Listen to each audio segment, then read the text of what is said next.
Hi guys, welcome back to my channel. Today I'm going to show you pro hacks, how to transfer CapCut projects from mobile to PC, how to synchronize CapCut phone to PC. Before we start, I made this video for beginner, new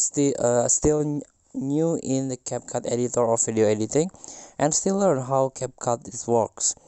Let's get started by open the CapCut PC or mobile version. Sorry, this is the mobile version. If you have one of the project here and want to edit in the PC version, you can do it. So you can use this space.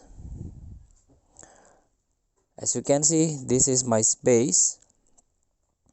So you can use this space by log in first. Make sure you log in into your account. You have a CapCut account,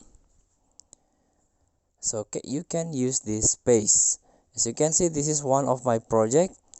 You can tap upload to space. You can click it or tap it and upload into your space. Upload as new, and backing up draft, it means your file or your project is already on your PC version. Make sure you log in the same account on your PC version. Thank you for watching. Don't forget to comment, like, and subscribe. Also the text button below. See you in the next video.